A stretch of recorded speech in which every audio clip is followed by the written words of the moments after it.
You say this absolutely changed the DNA of who you were. Without question. It rewrote my DNA. And that developed my mindset to start looking at things through that Navy SEAL lens.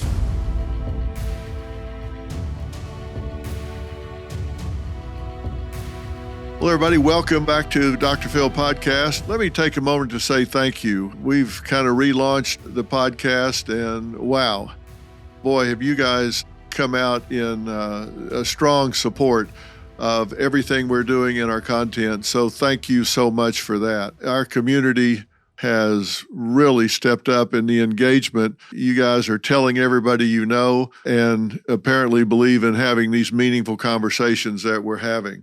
Our views on YouTube, all of our listenership, and I'm reading your comments and really appreciate everything that you had to say. And yes, I do read them. Nobody reads them for me. None of this would be possible without all of you tuning in and sharing and engaging. And if you haven't already, make sure to subscribe. Click that button below and follow and share this podcast with all your friends, which you're doing. So keep doing it and tell more and more people, because I think we are having meaningful conversations here. We're in this together. And I appreciate each and every one of you. So I want to get to today's guest, Joel Lambert. Now, this man has lived through some situations that most of us won't, and most of us can't even fathom. Joel is a former Navy SEAL. He's a survival strategist and an escape and evasion expert. Joel mastered the art of thriving under pressure, and he's been in some of the most dangerous places on earth. But what sets him apart isn't just his physical training, it's his mindset. And that's what we're diving into, what it really means to develop mental resilience, how fear can be transformed into focus, and what his SEAL expertise can teach all of us about handling life's toughest challenges. And trust me, this is a conversation that is really packed with insight that will change the way you think about survival. It'll change the way you think about success and pushing through adversity. And we all have to face with that. So Joel, thank you for being here and taking time to talk to me today. Dr. Phil, thanks for having me on. I'm a fan. I'm very excited to be here. I don't know what percent of people that are in the armed services go through the Navy SEAL training and survive and succeed, but it's damn few. Fair to say? Oh, yes. It's minuscule, in fact. The screening process, just to get to the screening process, is very intense. And then once you get there, then 80% of those people are going to quit, fail, and some of them die. Those that make it through obviously have a unique quality about them and a unique mindset in order to get through. And you've kind of specialized within the Navy SEAL population and certainly in the years since then, and have developed, I think it's safe to say, an unmatched expertise in escape and evasion, home defense, personal resilience, and strategic planning in high-pressure environments. And I want to talk about that a little bit. You have created a Navy SEALs bug-in guide, and I'm going to let you define that for people. What is a bug-in guide? I know because I've been immersed in this now for a while, but tell people what you mean by a bug-in guide. Excellent. Well, I'm glad to hear that you're immersing yourself in the curriculum. Well, I did this television show. After I got out of the military, I did a television show on Discovery Channel for a lot of years called Manhunt. It was called Lone Target here in the U.S., and I would insert in foreign countries. I would skydive in places I wasn't supposed to be. I would ride across borders under trucks. I would infiltrate different countries and then would ping them and let them know I was there. And then their Special Operations Force, Fugitive Recovery Team, or Specialty Tracking Unit would use all their assets at their disposal, dogs, thermal imaging, SWAT teams, native trackers, whatever they had, to try to track me down and capture me before I made it to my extract point 2 to 4 days away. And I'd be doing booby traps, anti-tracking, counter-tracking, deception trails, whatever I could do to try to get away. And so about the same time, in the intersection of what the public finds cool in military tactics and techniques and procedures, everyone was getting really into bugging out. What's in your bug out bag? And you have a bug out bag by your door so you can grab it and get out of your house if something goes wrong. It was a big thing. And they were always asking me, since this is kind of what I was doing at a very high level on TV, what's in my bug out bag? And what do I what are my essentials for bugging out? Do I want to put my name, brand, a Bugout bag? And I would always say, look, bugging out, this is the option you use when everything that could possibly go wrong has, and there's nothing else for you to do but just run. Because everything that you need in a survival situation, shelter, water, food, communication, and navigation, those are the big five, in my opinion. You have all those things right at your house. Why would I want to abandon all those things at the slightest hint of trouble and go run someplace where I'm going to have to reset and reestablish those survival minimums? So what I said is bugging in, creating a safe place in your house where you have everything you need in case the world goes crazy over toilet paper or protesting something, or World War III or Ukraine or whatever happens to come down. It's a crazy time that we're in right now.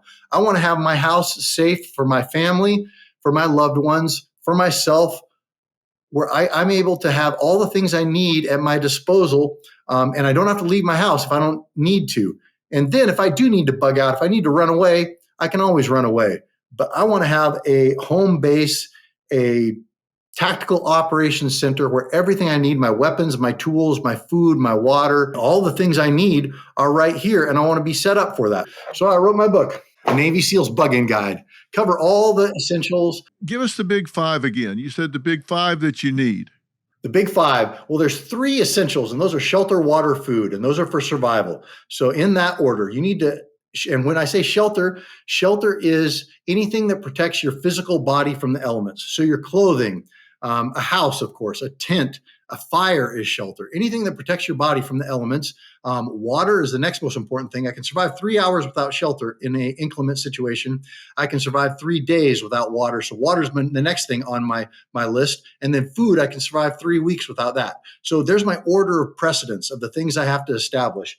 And then when I'm in a bugging out or a survival situation, I'm also going to need to navigate. I'm going to need to figure out where I'm at a bare minimum and where I need to go and how to get there. And then communication. How do I communicate? How do I signal? That could be a signal fire. It could be your cell phone. It could be a radio, anything that's allowing you to communicate with friendlies in the area. There are a lot of people right now that think this would be a very extreme situation, but I have a home in California, and we just had massive fires out there, and there were winds 70 miles an hour, blowing embers, sometimes 10, 15 miles from where they originated and starting fires. It really was like a war zone out there. There was no communication. The fire department couldn't get where they needed to go. They'd open up a fire hydrant and it would just drip. There was nothing there. Cell towers were down. You couldn't get in touch with anybody. We saw that happen right in LA, in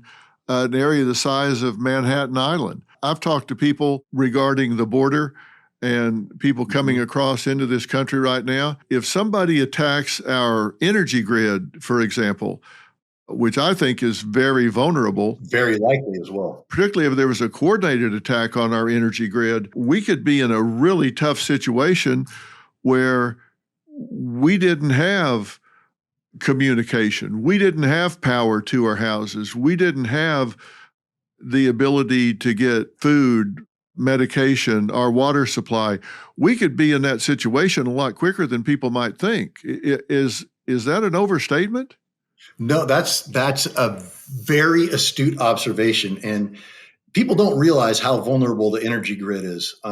What you brought up, that's a big one, because any kind of it doesn't even need to be a coordinated attack. It doesn't even need to be a state actor. Some rogue actors, taking direction from whomever across the border, just like you mentioned, could very easily take out large swaths of our power. And people don't realize how dependent. They're like, oh, it's okay, I can't charge my phone or watch TV. Well, what you don't think of is that big pumping station down the street that makes sure that the water comes out of your faucet and is clean, runs on electricity.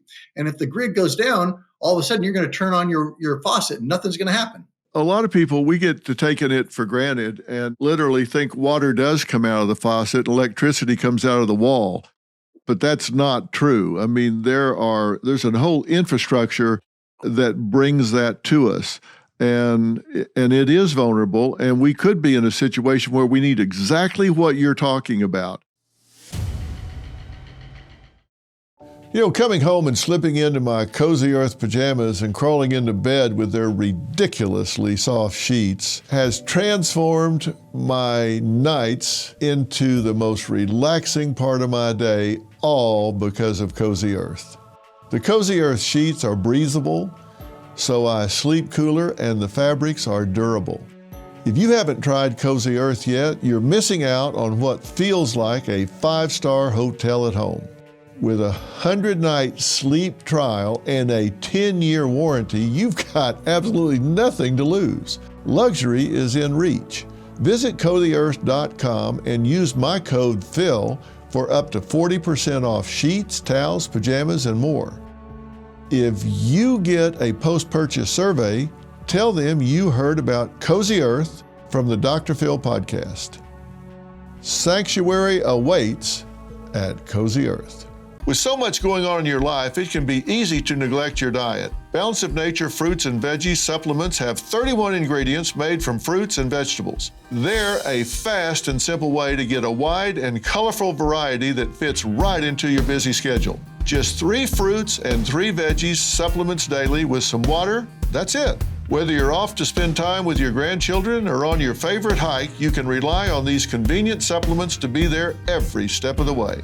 Start your journey with Balance of Nature. Call 1-800-246-8751 or go to balanceofnature.com to get a free fiber and spice supplement, plus 35% off your first preferred set as a new preferred customer with free shipping and our money-back guarantee. Go to balanceofnature.com or call 1-800-246-8751 and get this special offer by using discount code Dr. Phil. That's DRPHIL. How did you get so fascinated with all of this? Well, my whole life I've kind of been into all this stuff. And then, of course, I ended up in the SEAL teams, which is a really good starting place to develop the mindset, which you alluded to earlier. The mindset is the most important thing. Mindset is everything. And that developed my mindset to start looking at things through that Navy SEAL lens. I did a lot of what's called SEER, survival, evasion, resistance, and escape in the military. And this is mainly geared towards air crew and people who don't have a lot of skill on the ground. So if they got shot down and they're behind enemy lines somehow and we got to come get them, that person needs to survive. That person needs to navigate to their next pickup point, and that person needs to be able to communicate with friendlies and not get caught from the bad guys. And so I went to a lot of those schools, and through that I started getting my brain started getting turned on to all the survival, all the primitive skills, all the stuff that you pretty much saw in the Rambo, First Blood. That's kind of the school that I went to. And I went to a lot of those, and it just started kind of settling in. And I got fascinated with all the different skill sets, not just survival, but mindset, navigation, primitive skills, all the hunting traps that indigenous peoples have used throughout history. If you scale those up to man size, that's Rambo. That's First Blood right there. All these things I wanted to know, and tracking, counter-tracking, all these fascinating skills that humans, by and large, because of in the West, because of our dependence on the water coming out of the faucet and electricity coming out of the wall, we just don't see them as necessary anymore. We're going back to even our grandparents' time. They had all this stuff locked down. And I think that's a tragedy, not just for, in potential, extremist situations, but also just in life. We're not connected to the people. We're not connected to the ground. We're not connected to the animals. We're not connected to where our food comes from. And I think that's a tragedy. I give intelligence tests when I was in private practice. We'd give the Wechsler Adult Intelligence Scale revised version, where we would test people's intellect to see how they were in verbal and quantitative skills and things like that. And we'd say, okay, this person has an above average IQ or a superior IQ or whatever. But the truth is, there are different kinds of IQ. And one of the things we always paid attention to was adaptive IQ. How well could somebody adapt to their environment and their situation? And I had a certain kind of IQ that had to do with learning and reading books and sort of things like that. But I always thought back, I had a couple of uncles that couldn't spell cat if you spotted them the C and the T. But yet you put these guys out in the woods, and I guarantee you they would be alive a hell of a lot longer than I would because they had survival skills. I mean, they're the kind of guys that would, pull a limb off a tree and sharpen the edge of it and stand in the water real quick. They knew how to noodle catfish and, wait till they felt them exhale and then they'd jam their hands into their mouths and they'd come up with a 5-pound catfish and, they're having catfish for breakfast. Next thing I knew, they had a grill over there and they were making eggs and biscuits and all kinds of stuff. And I'm standing over there wishing I could order something from the Four Seasons, and these guys are cooking up. I mean, they have adaptive IQ. And I wonder sometimes the average person that doesn't have your training and skill, how long they would last if they were on their own out in the wilderness and in the woods, how long they would last. Because you say you can go, 3 days without water? That's tough. Well, that's the rub right there. Exactly what you brought up, because you're weighing things. You're giving things up for some things. Like I did an episode of Manhunt one time, and I was in the Philippines, and it was like an hour until my extract time. And I was so thirsty, and I didn't have time to purify any water. And I thought, well, I've got an hour until my extract point. I'm just going to drink some water from the stream so I can still function at 100%. And if I get some amoebas or some creepy crawly inside me sends me to the hospital, the hunt is over. The hunt is done. I can be in the hospital for 2 weeks after this. And so it was a gamble. But I never, in normal circumstances, would drink untreated water.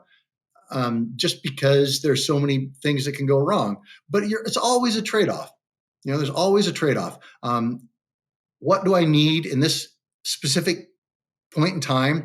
How can I get it? And what am I going to lose by taking this choice? And just weighing what could possibly happen in that. But I think that this knowledge is in our DNA as humans. And I think that once you start looking for it or activating it, it's there. And I've seen people just really connect with this material, and people that have never done it before. And when I've been training and stuff, housewives never thought that they'd want to do any kind of water purification or fire starting or tracking.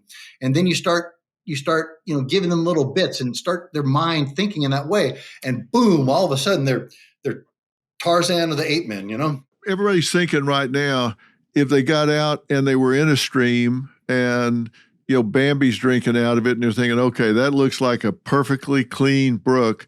How do you purify that water? Can you boil water and it gets clean? Yes. Well, if Bambi's drinking out of it, that is an incredible indicator that it's going to be safe water. Drink where the horses drink. Horses aren't going to drink bad water. But if you don't have Bambi drinking out of the stream and you just have a stream here, the thing you need to do is, there are two things when it comes to water purification. There's cleaning the water and there's purifying the water. So the mud and all that nasty stuff, you got to clean that out. But what's more important is you're getting all the paramecium and the amoebas and all the bacteria and stuff out. So there are two different things that you need to do. And in my book and in the stuff that I've done, I'd always train how to clean the water, but then also purify it. Boiling is the best way to purify water. Is there something you can filter it through? Is there something you can pour it through to get most of that stuff out of there? Yeah, there's a lot of different ways to do it. I always teach building sand. If you take like a water bottle and you can put sand in a third of it, and then you can put charcoal in a third of it, and then little cotton balls or t-shirt in the rest of it, and you're going to filter all of the big particles and stuff out. That charcoal is going to do a really good job of filtering the stuff that can make you sick out, as well as cleaning it. And then if you were to boil that water, you're going to have a clean, safe source of drinking water. If you bring it to a boil, are you good? If it hits boiling, you're good. In fact, right before boiling, everything that can kill you is dead. So that's a question that I always mess with people in my courses and stuff, is like, how long must it be boiled? And people say half hour, 5 minutes, whatever. The reality is, when it hits boiling, the stuff that can mess you up is dead. What is BUDS/S? BUDS. What does that stand for? BUDS. BUDS is legendary. BUDS is basic underwater demolition/SEAL training. And this is the selection process for Navy sailors who want to become Navy SEALs. This is what they must go through in order to get selected to then go to a team and then be trained up to operational standards and then go into, as me as a BUDS instructor right there in the middle. I think that's class 252, in fact. Those are all students that I put through training as one of their instructors. What kind of things did you train these guys to do? Really what we're trying to do, we use all the Navy SEAL things in that picture: diving, guns, explosives, physical training, tactical, whatever, in order to get to their mind and see if they have the mindset, the intelligence, and the soul really to become one of us. And so BUDS is a screening process to find out if you have what it takes. And during that process, we are training them. They are learning to dive, they're learning to shoot, they're learning to use demolitions and all that stuff. But in reality, it's not about training them how to do these things. It's about, can I give them some basic instructions and then put some massive pressure on them and see how they perform under duress with very dangerous things like guns and explosives and diving, things like that. So really it's a soul test, really.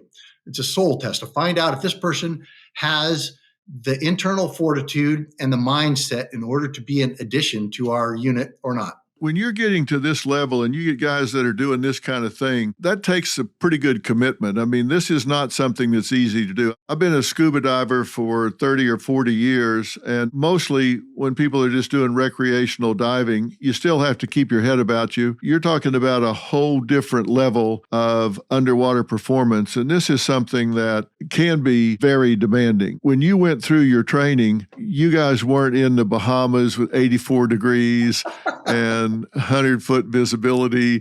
That's a whole different ball of wax. It is. It's the cold that you'll experience. The thing is that when we're diving the Draeger closed circuit pure oxygen rebreathers that we use to do any kind of combat mission, that provides oxygen at a very steady and rather low flow rate. If you are generating any enhancement in your breathing rate, in your respiration rate, you cannot get a respiration rate that's beyond resting and breathe that rig. So what that means is you're never able to generate body heat in the cold water, because if you're generating body heat, you're over breathing your rig and you're not getting enough oxygen and things are about to go bad very quickly for you. It's happened to me. It's not fun. The kinds of environments we operate in are the nastiest, the coldest, the most difficult, the most miserable experiences. In fact, we say amongst ourselves, it's not that we're so good, it's just that we can endure more suck than everybody else. So, everything we do is in a miserable conditions because that's how it's supposed to happen. And when I was doing manhunt, whenever there was a situation where I had a choice where I could go someplace quick and easy or nasty and hard, I would always take the nasty and hard part because I knew I could handle more nasty and hard than the people chasing me. You've heard me talk about Jace Medical. If not, listen up because they're doing incredible work in medical preparedness. And today I've got two major updates to share. First up, the ivermectin use case. You've probably seen the headlines calling it a wonder drug. The scientist who discovered it even won a Nobel Prize. And now Jace is offering a 30-day supply at the best price you'll find anywhere. Next, the upgraded Jace case, an emergency supply of antibiotics delivered to your door. They've doubled the number of medications to 10 at just $20 more. And now, the most comprehensive and affordable kit available. Get it before you need it. Don't wait, order today. Visit jace.com and use code PHIL at checkout for a special discount. That's JASE.com, code PHIL. You've been in difficult situations, even in training. How did you break both of your legs? When I was going through first phase in BUDS is 9 weeks long, and it is designed to slam you physically with everything and destroy you if we can. We're trying to break your body so we can get to your head. We're trying to test the mindset, but the way we test the mindset is by going through the body. And so in first phase, we're not training them up diving, guns, explosives, none of that. They're just being kicked in the nuts repeatedly every day, all day long. And it's just to find out who can handle these incredibly nasty circumstances before we even move on past that. So the infamous Hell Week occurs in the 5th week of training in first phase, and that's 5.5 days of no sleep and constant training. It's brutal. I mean, they make movies about it.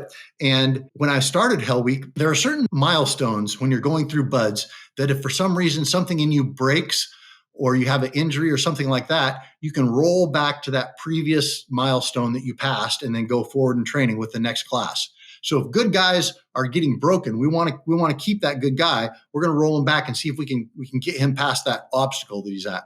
So the first rollback time is Hell Week. You have to finish Hell Week before anything else, because if you don't go through Hell Week, you go back to day 1, week 1 of phase 1 training, and nobody wants to do that. So when I was about to start Hell Week, the weekend before Hell Week started, I could feel in my leg that I had a stress fracture. I was feeling the pain every time I stepped on it. But if I let the instructor staff know that I had a stress fracture, they're going to pull me out of training. I'm going to rest up and heal, and then I'm going to go back to day 1, week 1, and start all over again. The 5 weeks, some of the nastiest 5 weeks in buds. I'm going to have to go through all that again to get to Hell Week.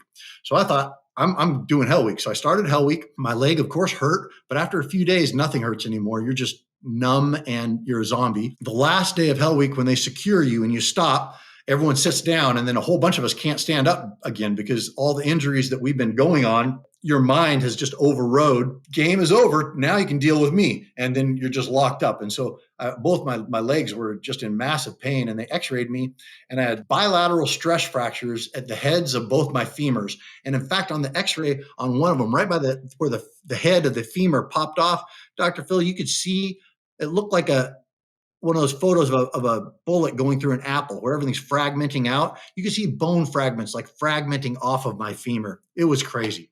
And so I had to go heal up for several months, and then I jumped back in training with class 222 and graduated with them. But you didn't have to go back to week 1. No, I went back to after Hell Week. So I finished Hell Week, and then I had to let my legs heal up. And then I started with the next the 2 classes later, the day after they finished Hell Week. You were through the worst of it.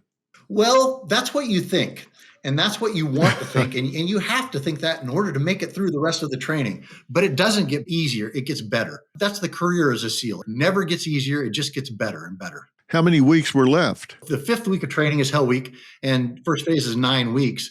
So then you have 4 more weeks after that. And then you go into second phase, which is dive phase, where I was an instructor, that photo you put up, and they learn open circuit and closed circuit scuba.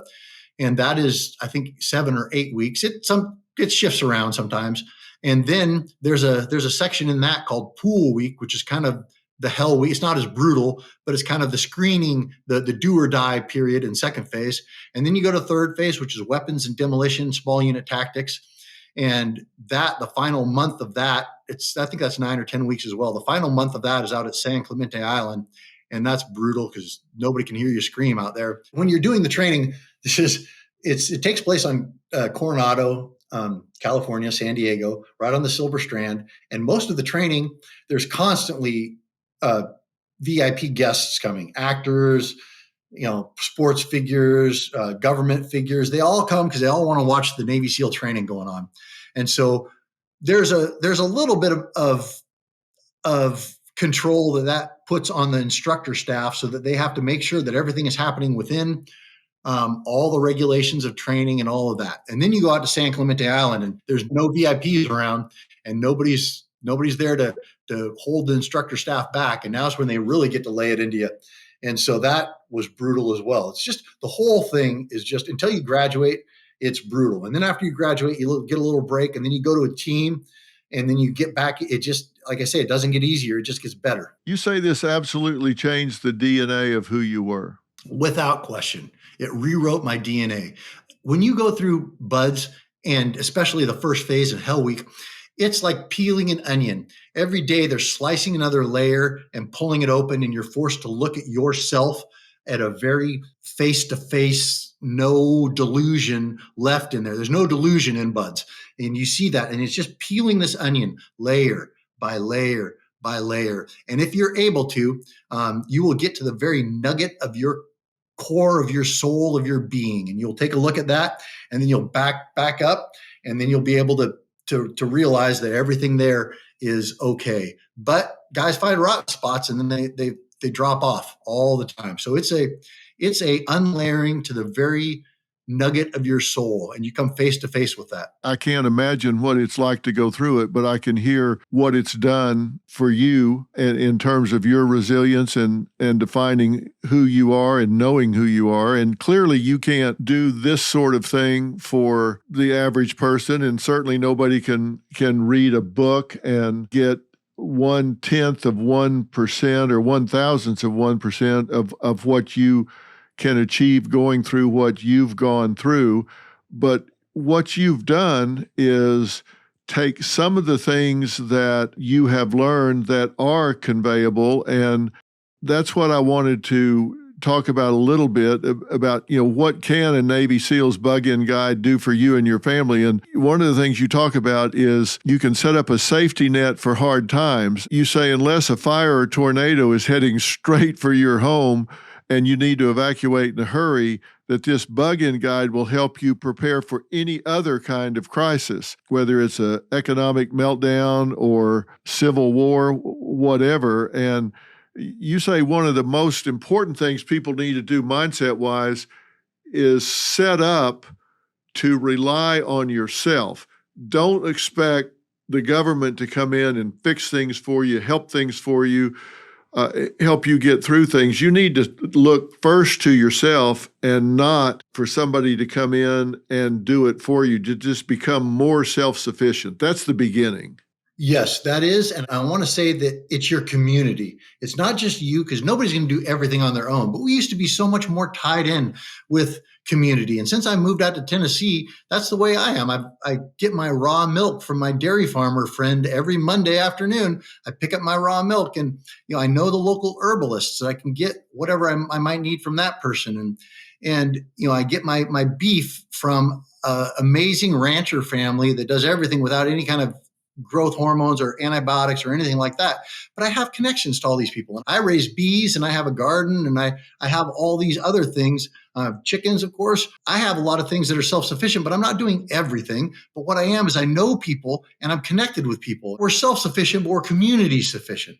And I think that's really important. Community is a huge thing. People ask me all the time on the bug-in guide, well, what about me? I'm in an apartment or I'm in a condo. I'm like, well, there are some disadvantages to that. Absolutely. But you also have a built-in community right there of people that you can depend on, that you can communicate with, that you can work with. It's all about optimizing the situation. I'm so glad you said that. I was just in Western North Carolina after the hurricane went through there, working with some other groups like Samaritan's Purse. We went in with some Black Hawk helicopters and were able to get into some communities that were totally cut off in the mountains up there. The roads were torn up. The railroads were torn up. You couldn't get there any way other than by air. And the way those people survived was community. They were helping each other. And I said at the end of that visit that I believe it was America at its best. These were people helping each other. And if this one had this but not that, they were sharing it. They were over helping each other with their houses, and maybe one was getting mud out of their basement. The other one was helping with a roof that had gotten damaged. And we were able to go in with generators and Starlinks to bring them communication and food and water. And, nobody cared whether it was a Democrat or a Republican or somebody was wealthy or not. All they cared is that they were just all Americans and they were helping each other. It was absolutely America at its best. It's a beautiful thing. And that's what I want to see. I mean, I want my book to help individual families and individual people, be prepared for these things, certainly. But I think the bigger thing is I want to see community. I want to see Americans being Americans with each other and connecting and understanding and having a commonality there. We've lost, I think, to a large degree, what it is to be American. And if we can drive a little bit of more community building instead of individual building or dependence on whatever it might be, big pharma or the media complexes or the government or whatever, I mean, we have everything we need. man, just go inside. And you were saying rely less on big corporations and Uncle Sam and more on yourself, like growing and preserving your own food, gathering rainwater, making powerful natural remedies, build small projects you need in your backyard and around the house for self-sufficient life. And you really go into that in a Navy SEALs bug-in guide. And this, let me tell you, having read this book cover to cover, I can tell you, you want to read this book cover to cover because it will really raise your awareness. This is not a book that you read and go, wow, that was an interesting read. This is a book people are going to read and then they're going to keep it as a manual. This is something they're going to want to get multiple copies of because they're going to wear out the first one because they're going to be going to different parts of it while they're working on something. Then they're going to want to have copies that they're going to give to their family and friends. They're going to wear out their copies and need a second copy. You're going to want to read it, but then it's going to become a manual. You also talk to them about seeing through the fog of disingenuous advertising and stop wasting hard-earned money on bogus products and bad advice. And once you understand what's essential, that stuff starts to really be transparent. You can really see, yeah, that's crap. Totally. I love that you said that because this is what I want the book to do. It's not just a manual on all those things. I mean, it is. And those are all the things that I want people to learn and utilize. But more so, I want to empower people. Get this knowledge and read this stuff and understand the situation. Feel more in control of your circumstances because you are more in control of your circumstances. And you can be, and you don't have to be dependent on all these corporations and all these government types telling you that we're dependent on them and that we need them to survive because we don't. We do not. You need your community and you need a little bit of dirt. You talk about how you can sleep like a baby at night because your property is secure and that you can make your house invisible to looters and FEMA. And you say you can turn your house into an almost invisible shelter. And you say just like you can camouflage yourself, you can also kind of make your home vanish in plain sight. So talk about that a little bit. Give me some examples of how people can do things to make their dwellings safer and not be such a target to looters and rioters and unwelcome government officials. Give us a few examples. Well, so I'll go back to BUDS a little bit. And there's a concept in BUDS called being the gray man. And the gray man is somebody who never sticks out, either in good or bad circumstances. He's never the kid who's last on the run, who's getting hammered because he's not keeping up. And he's never the guy who's breezing through things and looking like a gazelle to everybody else either. The gray man is the guy that the rest of the instructor staff, we're sitting there in our dress blues on graduation day, looking at this class that we just put through training, go through, and I'm nudging my buddy going, hey, do you remember, you recognize that guy? Who's that? He's like, I don't know. He looks vaguely familiar. And I'm like, I don't remember that guy. And I just spent 6, 7, 8 months around this kid, putting him through the most brutal training on earth. But somehow he never got anybody's attention. And he never got any extra attention. He never got hassled. He never got extra military instruction, which is a code name for just getting beat. He was able to slip through without drawing any attention to himself. And that concept is making your house the gray man. It's the simple stuff. When the power goes out and you have your solar generator that's been charging in the backyard, for the last couple of weeks and it's full of juice, you're not blasting tunes or, your lights on in your living room aren't blasting out onto the street. You just got to make sure that you're never attractive to looters. You just make sure that there's nothing in your house that looks like it would be worth anything. And there are some very simple things that you can do to make it not worth their while. For instance, we see brick fences all the time that have like broken bottles on top of them. It's not the smoothest way to deter people jumping the fence, but everybody looks at that and you look at that and you say, that person doesn't want people jumping the front fence and they're interested enough in keeping people out of jumping their fence that they're going to put broken glass on the top of it. Okay, there's probably, I hear a dog barking or something like that. Okay, there's a few things that mean that even if that place is slightly attractive, there are going to be some hurdles that I'm going to have to navigate that may not make it as worthwhile as this other house 2 blocks down that I don't hear a dog at. So things like that, very simple things, just to not draw attention. And if it is drawing attention, they're the kind of things that are subtle deterrents. We were in Italy one time. It's our first time to be in this particular city. I won't name it because I don't want to get a bunch of mail, but we were at a restaurant in this city, and the waiter came over to my wife and gave her the menu, and he leaned down and said, ma'am, you're going to want to take that jewelry off.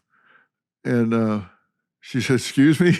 He said, you're going to want to take that jewelry off. And she said, oh, okay. He said, no, I mean, you're going to want to take that off right now. and what he was telling her is, you don't want to leave this place with that jewelry on because they're out on the cab stand and on the street. You don't want to draw attention to yourself in this neighborhood. You will never make it back to your hotel. And then we started talking to him as we were being served and stuff. And he said, they will cut your hand off to get that ring. They will cut your hand off to get a watch. They will cut. It's just, and that's what you're saying. Be gray. Mm-hmm. Don't be flashy. Don't draw attention to yourself. Just blend into the background. Uh-huh. Exactly. Don't draw any attention, good or bad. Just gray man.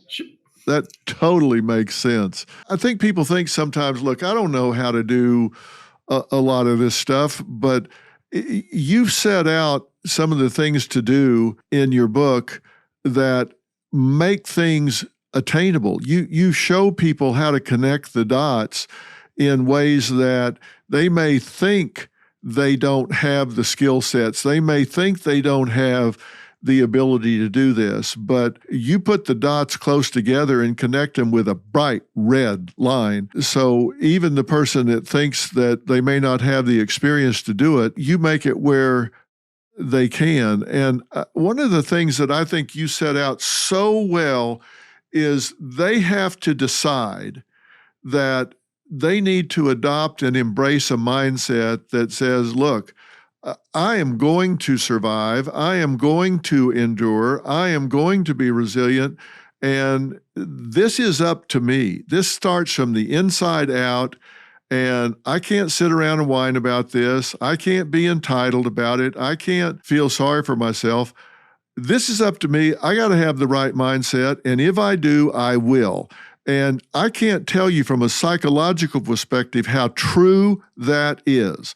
Because if not being Pollyannish, but if we have a positive mindset about things, we function at a much higher level intellectually. We're much better cognitively. Our situational awareness goes up. Everything is better if we have a positive, optimistic attitude. Not Pollyannish, but a positive attitude. And that leads me to getting you to talk about situational awareness, because that's one of the things that is you guys are trained in. That's so critical, and you talk about it in your book. It really is. And like I said earlier, and like you keep hitting, which we're totally on the same page, mindset is everything. Mindset is the beginning, middle, and the end. So situational awareness, a huge part of that, which is just being aware of your surroundings constantly, having those antennae out, not being in your phone. I mean, our phones are great. There's a lot of good stuff that we can have. And there's a lot of ways that you can use your phone to enhance your situational awareness.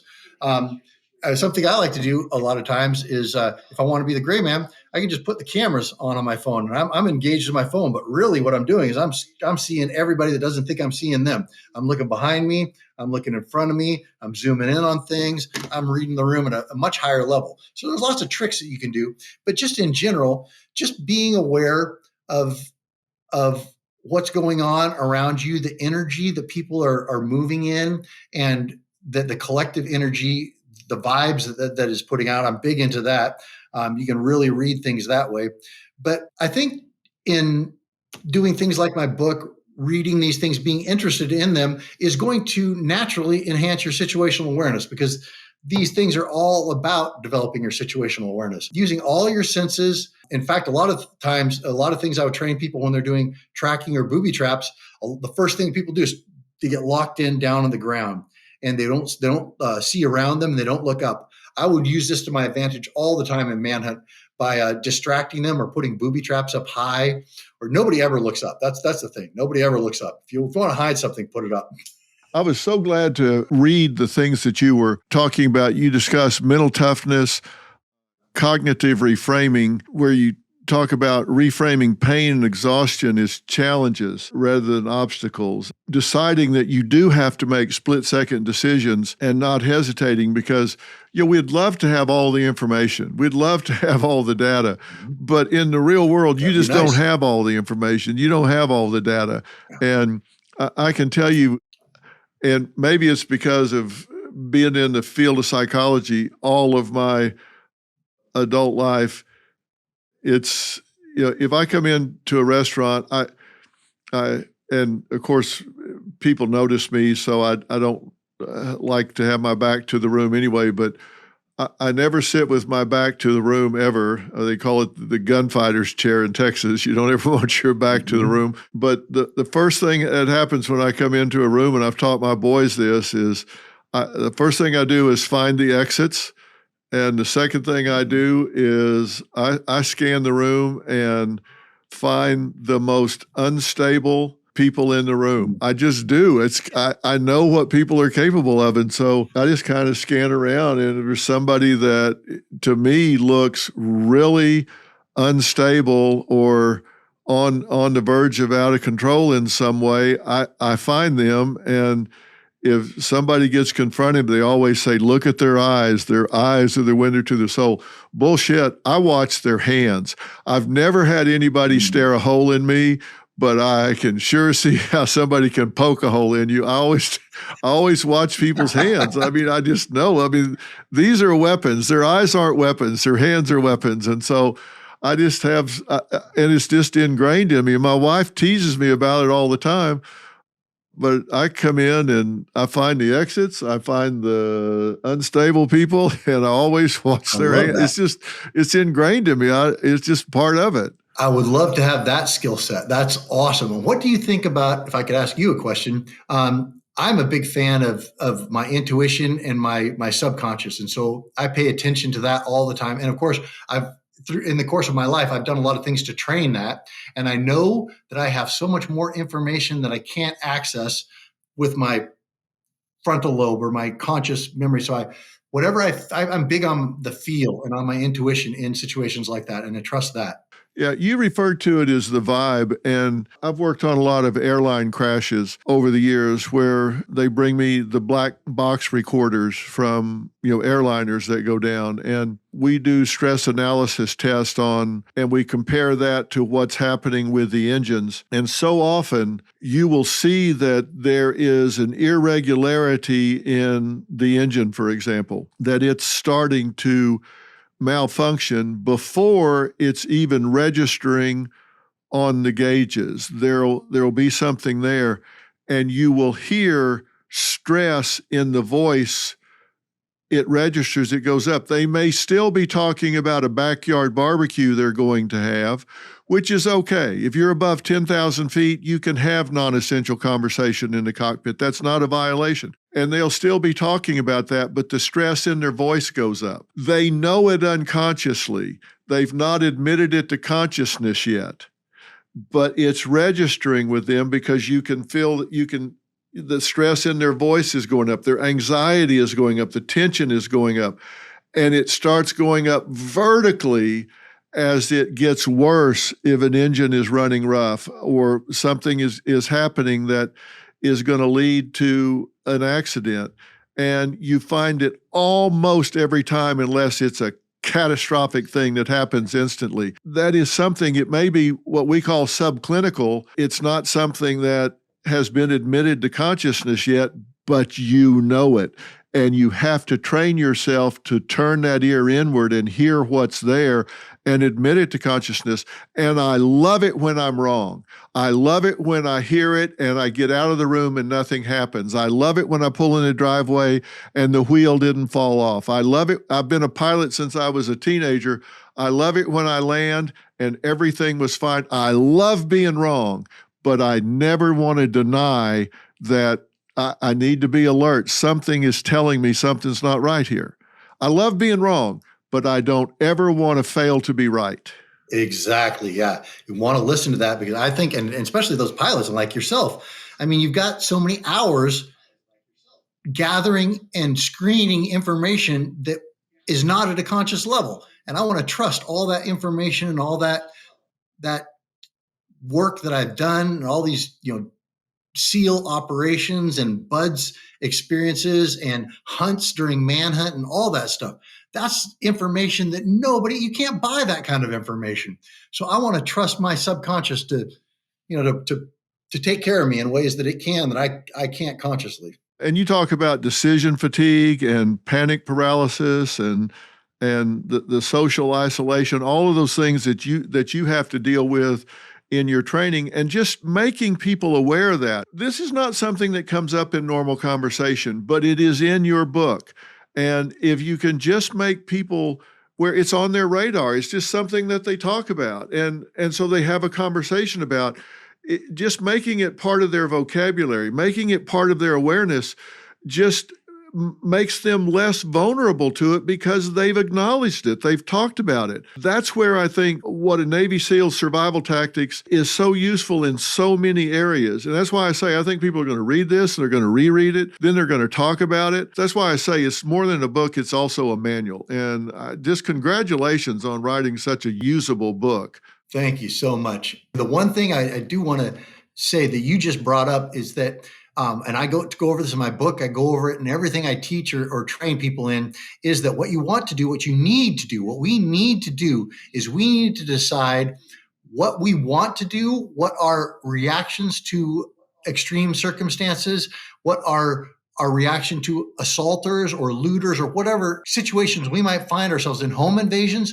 We got to decide that before the moment happens. Because when you're cold, wet, tired, hungry, and afraid, and you've got adrenaline surging through your system, that's a terrible time to make strategic decisions.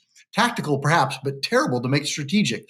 We need to figure these things out and address these contingencies well before we're under duress. And then when we have a plan and terrible circumstances happen, you will find that you'll drop back to that plan and you will be in a much better place just by having thought about a contingency that might not be the contingency you're facing, but the fact that you've branched out and you've thought about things and you made plans about, I'm not going to get captured. Like in survival, they always teach you in the military, when it comes to, your life, limb, or eye, you're in a dangerous situation, go ahead and be captured, because living to fight another day is better than dying out in the field. And I don't entirely agree with that. I've made my own decisions based on what I believe and what I know about myself, so that when these bad situations come up, I've already got a plan and I don't have to worry about coming up with a plan when I'm not at my best. You plan when you're at your best so you can execute when you're at your worst. I'm so glad you said that, because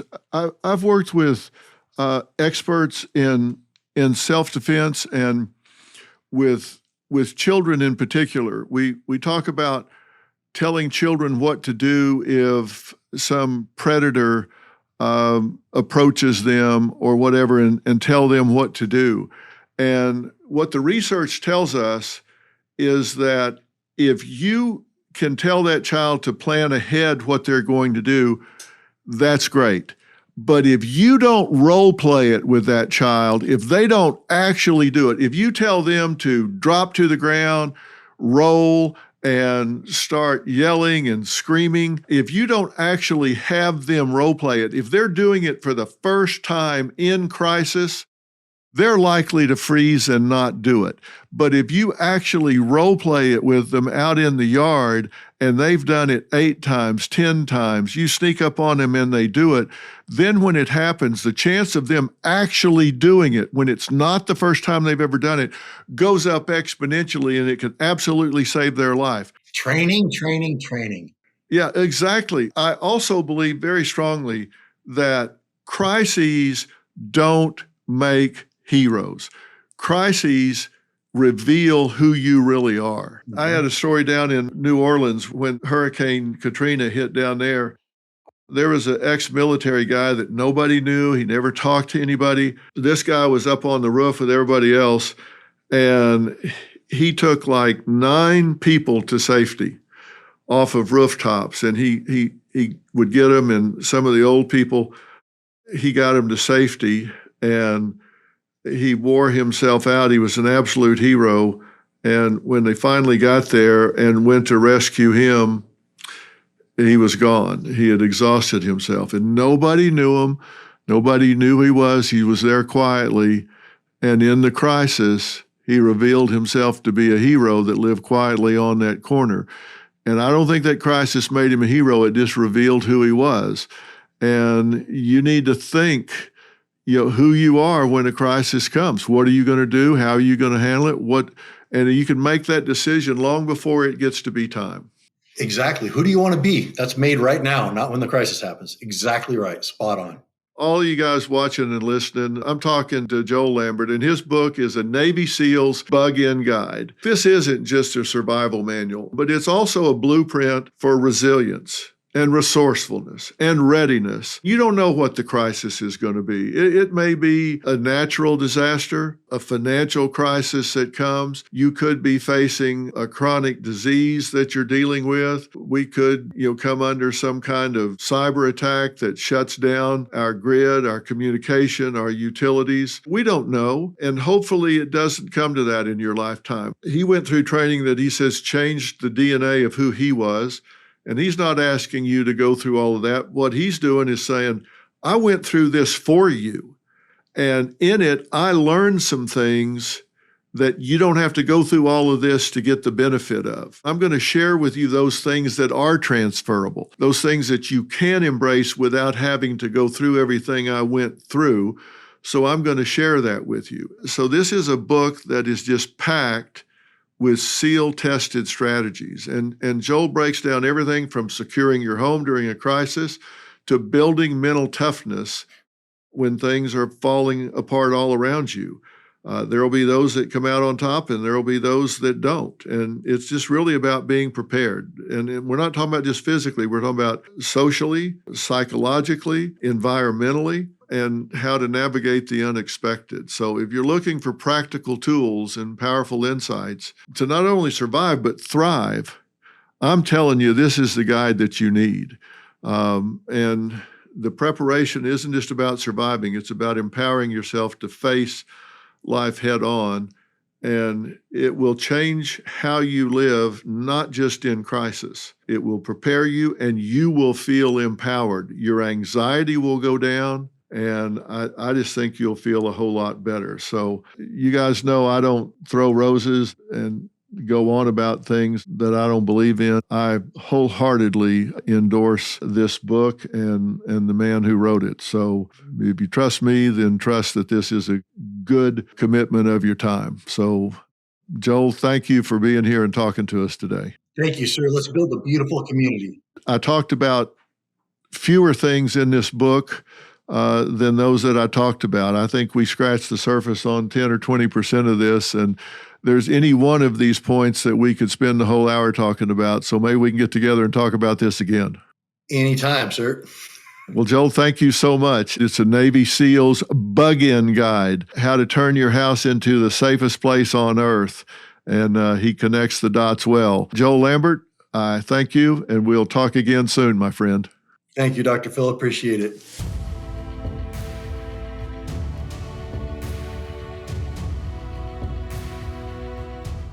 Hey, Dr. Phil here. My network, Merit TV, has it all. Now, let me blow your mind. Merit TV's got the news that matters. The selection of a new pope. Entertainment you crave. Busted. Everybody in good mood today? And live events. Surprise. What am I, chopped liver? With serious punch. Big shot. Go to merittv.com and download the Merit TV app today.